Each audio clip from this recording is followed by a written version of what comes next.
నమస్తే, నేను మధు. రీసెంట్గానే రామ్ చరణ్ ఉపాసన దంపతులకు ఒక మగపిల్లాడు ఒక ఆడపిల్ల కవల పిల్లలు జన్మించిన విషయం అందరికీ తెలిసిందే.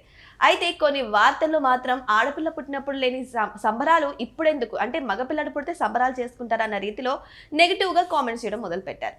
మరి దీని గురించి మెగా కోడలు లావణ్య ఫైర్ అవ్వడం జరిగింది. మా అక్క జోలికి వచ్చిన వాళ్ళ పిల్లల జోలికి వచ్చిన ఊరికే వదలను అన్నట్లు ఘాటుగానే స్పందించినట్టు తెలుస్తోంది. అసలు ఏం జరిగింది? నార్మల్గానే లావణ్య చాలా సైలెంట్గానే ఉంటారు. మరి ఇంత ఫైర్ అవడానికి గల కారణం ఏంటి? ఈరోజు మనం తెలుసుకుందాం. ప్రస్తుతం మనతో పాటు ఉన్నారు సీనియర్ జర్నలిస్ట్ శ్రవణ్ కుమార్ గారు. వారిని అడిగి మరిన్ని విషయాలను తెలుసుకుందాం. నమస్కారం సార్. నమస్కారం అండి. సార్, హీరోయిన్ లావణ్య గారు అనాలో మెగా కూడా లావణ్య గారు అనాలో తెలియడం లేదు. సో లావణ్య గారు నార్మల్గానే వివాదాలకు దూరంగా ఉంటారు. ఎప్పుడు ఫైర్ అయిన సందర్భాలు కూడా చాలా చూసింది కూడా లేదు. కానీ ఇప్పుడు ఈ విషయంలో పిల్లల విషయంలో మాత్రం చాలా ఫైర్ అవుతున్నారు. అసలు ఏం జరిగింది సార్? అంత ఫైర్ అవడానికి కారణం ఏంటి? మెగాస్టార్ చిరంజీవి గారికి ఈ 2026 సంవత్సరంలో సంక్రాంతి బొనాంజాగా విడుదలైనటువంటి మనశంకర వరప్రసాద్ గారి చిత్రం సూపర్ డూపర్ బొనాంజా ఇట్టు సంతోషం. ఆ పెప్పర్మెంట్ ఆ సంతోషాన్ని అనుభవిస్తున్న ఆ కొన్ని క్షణాల వ్యవధిలో కూడా లేకుండా వెంటనే వాళ్ళకు ఒక కూతురు ఒక కొడుకు మనవడు మనవరాలు రూపంలో ఇంకొక శుభవార్త అందుకోవడం ఇటు మెగా ఫ్యామిలీకిను మెగా అభిమానులందరికీ కూడా చాలా సంతోషమే. ఇంతవరకు బాగుంది. కానీ ఈ ఎక్కడో కొందరు అన్మెచ్యూరిటీస్ ఉంటారు, విపరీతమైనటువంటి నారోస్టిక్ మైండ్ సెట్తో ఉంటారు. దృక్పథాన్ని చూడరు, కనిపించింది నిజం అనుకోవడము అదేదో అనుకుంటూ అపోహలతోటి వివిధ రకాలైన విమర్శలు చేస్తారు. కొంచెం ప్రశ్నిస్తే తప్పేం లేదు, కానీ ఆ విమర్శలు దిగజారున్నప్పుడే మనోవేదనకు గురవుతుంటారు. ఆ మనోవేదనకి కొన్ని సందర్భంలో ఇట్లాంటి సెలబ్రిటీస్ ఏమీ అనలేక ఇంకా రచ్చ చేయలేక ఒక మాట అంటే ఇంకెక్కువ రచ్చ అవుతుంది ఎందుకులే అంటూ దిగమింగుకుంటూ ఉంటారు. కానీ వాళ్ళని అభిమానించే వాళ్ళని ప్రేమించే దగ్గర వాళ్ళు మాత్రం అది కూడా తట్టుకోలేరు. అట్లాంటి ఉదాహరణ ఇప్పుడు ఈ లావణ్య త్రిపాఠి, వరుణ్ తేజ్ యొక్క మిస్సెస్ అంటే ఇప్పుడు ఉపాసన గారికి కజిన్ అవుతుంది. సో వాళ్ళ ఇంటి కోడలు, మెగా ఇంటి కోడలుగానే. మరి ఏంటి చిరంజీవి గారు వారసుడు పుడితే మగాడు పుడితే మగ కొడుకు పుట్టాడు, మగ మనవడు వచ్చాడు, వాళ్ళ వంశం నిలబడిందని సంబరాలు చేసుకుంటారా, అదేంటి ఇంత డిస్క్రిమినేషన్ ఉంటుందా అనేది వాళ్ళ వాదన. దాన్ని దిగజారి మరీ విమర్శిస్తారు కూడా. ఈమె సోషల్ మీడియా వేదికగా లెఫ్ట్ రైట్ ఇచ్చేసి ఇవ్వాల్సినటువంటి మోపడి గడ్డి అయితే పెట్టింది అందరికీ. విషయం ఏంటంటే మొదటిసారి పుట్టింది కింకార, మరి అప్పుడు సెలబ్రేషన్ చేసుకున్నారు, వాళ్ళ ఎఫెక్షన్ చూస్తుంటాం, ఆమెను ఏమీ తక్కువ చేయరు. ఇప్పుడు ఇంకొక పాప ఆడపిల్ల పుట్టింది. కాకపోతే ఎవరికైనా సరే ఈ జనరేషన్ అయినా ఏ జనరేషన్ అయినా ఒక పాప ఉండాలి, ఒక బాబు ఉండాలని చూస్తారు. ఒకవేళ బాబే పుట్టినప్పుడు ఇంకో పాప కూడా పుట్టాలని ఆలోచిస్తాను. చాలామందికి 99 కాదు 100కి 100% మొదటి సంతానం ఎవరైనా ఆడపిల్ల పుడితే బాగుంటుందని అనుకుంటారు. ఎంత పుత్రవాత్సల్యం ఉన్నటువంటి వాళ్ళకైనా. ఎందుకంటే అదొక భారతీయుల్లో హిందూ సంస్కృతిలో ఒక భాగం. అది అక్కడ డిస్క్రిమినేషన్ ఏం లేదు కదా. ఎవరికి కడుపులో పుట్టినా, ఎలా ఆడపిల్ల పుట్టినా మగపిల్లగాడు పుట్టినా కూడా సమానంగా ఇద్దరిని కన్న ప్రేమతోనే ప్రేమిస్తారు. ఎవరో ఒక్కలో ఎక్కడో ఉంటారు. కాకపోతే పెంపకంలో ఏంటంటే అమ్మాయికి కొంచెం కట్టుబాటు విషయంలో జాగ్రత్త చెప్తారు. ఎందుకు చెప్తారు అంటే రేపు పొద్దున పెళ్లి చేసి వేరే వాళ్ళ ఇంటికి పంపించాలి. నేను పంపించనంటే నేనేం అట్లాంటి వాళ్ళు మనం ఏం చెప్పేది ఏం లేదు. పంపించినప్పుడు అక్కడ ఏమైనా అవగాహన లోపం వస్తుందేమో అని ముందు జాగ్రత్తగా ట్రైనింగ్ ఇస్తున్నట్టుగా ఉంటుంది. అబ్బాయిలకు కూడా ఇస్తూనే ఉంటారు. ఇవన్నీ అవగాహన లేకుండా ఊరికనే చూడని విషయం. అంటే చిరంజీవి గారు ఆ పిల్లల పట్ల ఎట్లా ప్రవర్తిస్తారేంటి, వీళ్ళు మొత్తం దగ్గరుండి సోఫాల వెనకాలనో బెంచ్ల కిందనో బాత్రూంలో దాచుకొని చూసిన వ్యక్తుల్లా మాట్లాడుతుంటారు. అది నిజంగా వాళ్ళ యొక్క దిగజారిన మనస్తత్వాలే కాదు, అన్మెచ్యూరిటీ, షాడో సైకోయిజం అంటాం మనం.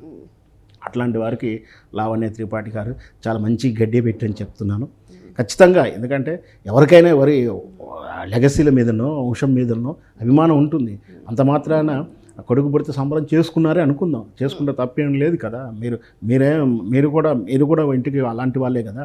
సో అవన్నీ మర్చిపోయి ఏది పడదు కదా అమ్మా, పడతాడని చెప్పేసి సోషల్ మీడియాలో పేజీలు ఉన్నాయి, చేతుల టైప్ చేస్తానికి చేతుల్లో ఫోన్లు ఉన్నాయి కదా అని చెప్పి పిచ్చి కామెంట్ చేస్తే అలాగే ఉంటుంది, ఇలాగే గడ్డి పెడతారు. చిరంజీవి గారు వాళ్ళ మొదటి మనవరాలే కానీ వాళ్ళ మనవరాలు కానీ ఆ తర్వాత వచ్చినటువంటి కూతురు ద్వారా కూడా మనవరాలు ఉన్నారు కదా, వాళ్ళు కానీ మనవరాలు తగ్గ ఎవరికి తక్కువ చేసినట్టు కానీ చేస్తారని కానీ అక్కడ తెలవనప్పుడు అట్లా పిచ్చి మాటలు మాట్లాడుతున్నప్పుడు ఇట్లా చేతిలో ఫోన్ ఉంది కదా అని చెప్పేసి ఆ కామెంట్ చేస్తే మర్యాదగానే ఉండదు. ఇప్పుడు లీగల్ యాక్టివిటీస్ కూడా వీటి మీద లీగల్ చర్య తీసుకున్నాను కూడా చిరంజీవి గారి దగ్గర పర్మిషన్ తీసుకొని ఆల్రెడీ ఉన్నారు. సో అది ఆ విషయం గుర్తుపెట్టుకొని ఎవరైతే కామెంట్ చేస్తున్నారో వాళ్ళు జాగ్రత్తగా ఉండాలి. దాంతోపాటు ఇక వాళ్ళనే కాదు ఎవరినైనా సరే ఇప్పుడు డిస్క్రిమినేషన్ స్పష్టంగా ఆధారాలు ఉన్నప్పుడు ఏదైనా మాట్లాడాలి, కానీ ఏదో చిరంజీవి కదా పడతాడు కదా మన దాకా వస్తాడా అనుకుంటే మాత్రం అలా ఊరుకుంటానికి వీలు లేదు. ఇట్లా లావణ్య గారికి అయితేనేమి మనలాంటి వారు అయితేనేమి చట్టాలు అయితే మాత్రం వాటికి సరైన సమాధానం చెప్పడానికి సిద్ధంగా ఉంటారు. యాక్చువల్లీ కాంట్రవర్సీ ఎక్కడ స్టార్ట్ అయిందంటే సార్, చిరంజీవి గారు ఒక ఈవెంట్లో అన్నారు కదా, మా ఇల్లు ఒక లేడీస్ హాస్టల్లా ఉంది, ఒక్కరన్నా ఇవ్వు చరణు అని చెప్పేసి అబ్బాయిని ఇవ్వమని అడిగాను అని చెప్పేసి ఒక ఈవెంట్లో చెప్పారు. సో అప్పటి నుంచే స్టార్ట్ అయింది, అంటే వాళ్ళకి అబ్బాయిల మీద మక్కువ ఉంది అమ్మాయిల మీద లేదా అన్నట్టు ఒక ఇది స్టార్ట్ అయింది కదా సార్. అప్పుడు విపరీతంగా ఆలోచించే ధోరణి ఉంటే నేరో స్టిక్ ఉంటే అట్లనే ఉంటుంది. వాస్తవం అవును, తప్పే ఉంది. ఆయన అందరి మనవరాళ్ళు ఉన్నారు, మనవడు ఉండాలి, ఎవరో ఒకరు ఇస్తే బాగుంటుంది, ఎవరికైనా ఉంటుంది. మనం ఎక్కడైనా సరే అన్ని రకాలు ఉన్నప్పుడు అన్ని ఫెసిలిటీ ఉన్నప్పుడు ఇల్లు ఉంటే బాగుంటుంది. ఉదాహరణ మనం అనుకుందాం, ఒక ఇల్లు ఉంది, అన్ని ఫెసిలిటీస్ ఉన్నాయి, ఒక కారు ఉంటే బాగుండే అనిపిస్తుంది. ఉదాహరణకు అనుకుందాం, ఎవరన్నా తప్పే ఉంది ఆ ఫెసిలిటీ లేనప్పుడు అది అనుకోవడం తప్పేం లేదు కదా. ఆ మనవరాళ్ళు అయితే ఉన్నారో వాళ్ళలో ఏమైనా తక్కువ చేసినప్పుడు, వాళ్ళని చదవనీయకుండా చేస్తున్నప్పుడు, వాళ్ళ డ్రెస్ కోడ్లో చేస్తున్నప్పుడు ఏదైనా ఉంటే అబ్జెక్షన్ చెప్పాలి. ఎవరికైనా వారసుడా కాదని వేరే విషయం. అదే మనవాళ్ళు అందరూ ఉన్నారనుకోండి, ఒక మనవరాలు కావాలని కోరుకుంటారు. మొదలే చెప్పాను కదా, ఎవరైనా సరే సాధ్యమైనంతగా ప్రతి సగటు మనిషి ఫస్ట్ ఆడకూతురునే కోరుకుంటారు. ఎవరు మగ కుట్టాలని ఎవ్వరు అనుకోరు.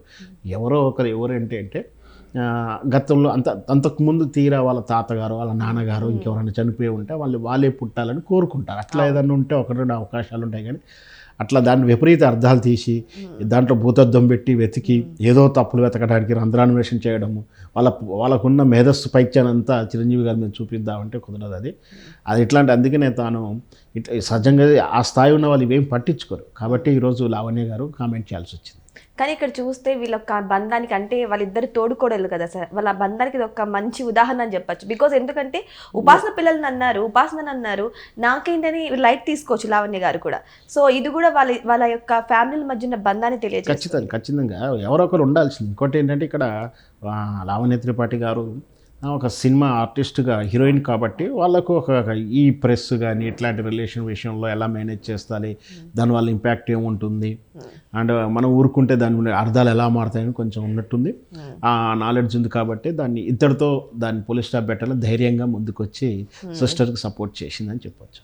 సో ఈ యొక్క వ్యాఖ్యలకు మరి లావణ్య కౌంటర్తో ఇప్పటికైనా పులి స్టాప్ పడుతుందా, లేకపోతే దీని గురించి ఇంకా కాంట్రవర్సీ చేస్తారా, లేదంటే ఇప్పటికైనా అర్థం చేసుకొని దాని గురించి పాజిటివ్గా చెప్తారా? వెయిట్ చేసి చూద్దాం. Thank you so much.